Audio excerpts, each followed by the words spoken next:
Hey all, this is Sukanya. Welcome to Sukanya Competitive World. ఈరోజు మనం చదవాల్సిన topics వచ్చేసి ఆల్రెడీ తెలంగాణ హిస్టరీ పాలిటీ ఇంకా కంప్లీట్ చేసేసాం కదా. ఈరోజు వచ్చేసి మనం సోషియాలజీ స్టార్ట్ చేద్దాం. ఎందుకంటే మనకి సోషియాలజీ సెకండ్ పేపర్లో 50 మార్క్స్ వెయిటేజ్ ఉంది. నాకైతే సోషియాలజీ మీద ఎక్కువ నాలెడ్జ్ లేదు, ఎప్పుడు పూర్తిగా చదవలేదు అసలు. సో ఈసారి కంప్లీట్ చేయాలనుకుంటున్నాను. ఇందులో భాగంగా ఫస్ట్ వచ్చేసి మనకి సోషియాలజీలో 5 చాప్టర్స్ ఉండడం జరుగుతుంది. భారతీయ సామాజిక నిర్మాణం, సామాజిక సమస్యలు, సామాజిక ఉద్యమాలు, సామాజిక విధానాలు, తెలంగాణలో సమాజం. నాకు తెలిసి నేను కోచింగ్ తీసుకున్నా కదా, సో అక్కడ నాకు 3rd, 4th and 5th ఇవి ఎక్కువ ఇంపార్టెంట్ అని విన్నా. సో ఇక్కడ మనం ఫస్ట్ సామాజిక ఉద్యమాలు స్టార్ట్ చేద్దాం. సామాజిక ఉద్యమాల్లో వచ్చేసి ఈరోజు రైతు ఉద్యమం అండ్ గిరిజన ఉద్యమం, ఇవి 2 ఉద్యమాలు. ఇందులో మనకి రైతు ఉద్యమాలు చాలా ఉండడం జరుగుతుంది. అవన్నీ అందులో చదివేటప్పుడు ఎలా చదవాలంటే ఫస్ట్ ఆ ఉద్యమం పేరు, అది ఎక్కడ స్టార్ట్ అయింది, ఏ ఇయర్, ఎవరు స్టార్ట్ చేశారు, దానికి కారణాలు ఏంటి, దాని ఫలితాలు ఏంటి, ఇలా మనం ఈ ఉద్యమాలన్నీ ఇక్కడ కంప్లీట్ చేద్దాం. ఇది 3rd, 4th, 5th కంప్లీట్ చేశాక 1st, 2nd చాప్టర్స్ కంప్లీట్ చేద్దాం. సో సోషియాలజీ వచ్చేసి ఈరోజు మనం చదవాల్సిన రైతు ఉద్యమం అండ్ గిరిజన ఉద్యమం.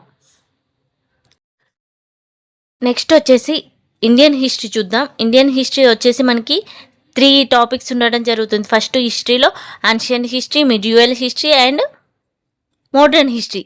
ఈ 3 టాపిక్స్లో మనం ఎక్కువ వచ్చేసి యూరోపియన్ల రాక మోడర్న్ హిస్టరీ నుండి ఎక్కువ స్కోర్. ఇందులో మనకి 19వ శతాబ్దం తర్వాత గురించి జరిగిన సంఘటనలు ఎక్కువ ఇంపార్టెంట్. సో అవి చదువుతూ మనకి ఇక్కడ అన్ని మొఘల్స్ అనేవి మనకి మిడ్యూవల్ హిస్టరీలో వచ్చేసి మొఘల్స్ వీటి గురించి ఎక్కువ రావడం జరుగుతుంది. ఒకసారి ప్రీవియస్ క్వశ్చన్స్ చూడండి, చూసి ఏ టాపిక్ ఎలా వస్తుంది ఐడియా వస్తుంది మనకి. దాని ప్రకారం మనం తక్కువ టైం ఉంది కాబట్టి కొంచెం క్వశ్చన్ ఎక్కడ పడే ఛాన్స్ ఉంది, వాటిని ఎక్కువ ఫోకస్ చేస్తూ చదువుదాం. ఈరోజు వచ్చేసి మనం తెలిసి మోడర్న్ హిస్టరీ ఐడియా ఉంటుంది. మోడర్న్ హిస్టరీ చాలా వరకు చదివే ఉంటారు, కానీ యాన్షియంట్ హిస్టరీ, మిడ్యూవల్ హిస్టరీ ఎక్కువ మంది కంప్లీట్ చేసి ఉండరు. సో ఇక్కడ మనం ఈరోజు వచ్చేసి సింధు లోయ నాగరికత గురించి టోటల్గా కంప్లీట్ చేద్దాం. సింధు లోయ నాగరికత కంప్లీట్ చేసి ఇక్కడ వచ్చేసి మనం సింధు నాగరికత, ఆర్య నాగరికత ఇవి 2 ఉండడం జరుగుతుంది. సో ఈరోజు వచ్చేసి మనం సింధు లోయ నాగరికత యొక్క ముఖ్య లక్షణాలు, సమాజం అప్పటి సంస్కృతి ఎలా ఉంది దాని గురించి, తర్వాత వేద నాగరికత, ఆర్య నాగరికత ఇది కంప్లీట్ చేద్దాం. ఈరోజు వచ్చేసి ఈరోజు మనం చదవాల్సిన వచ్చేసి సోషియాలజీలో 3rd చాప్టర్ రైతు ఉద్యమాలు అండ్ గిరిజన ఉద్యమాలు. ఇండియన్ హిస్టరీలో వచ్చేసి సింధు నాగరికత, వేద నాగరికత ఇవి కంప్లీట్ చేసేద్దాం.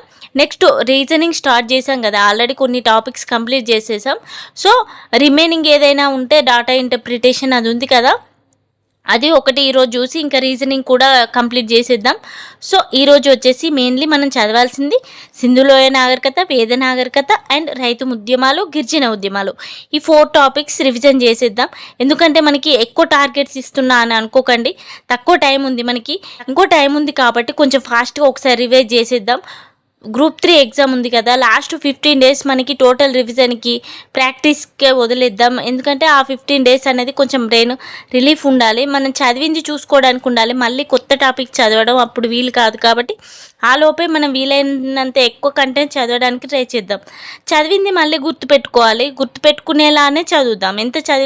ఎంత చదివామనే దానికంటే ఎంత క్వాలిటీగా చదివామనేదే మనకి ఇంపార్టెంట్. నా కంటెంట్ కనుక యూస్ఫుల్ అనిపిస్తే ఖచ్చితంగా సబ్స్క్రైబ్ చేసుకోండి, లైక్ చేయండి. Thank you for watching.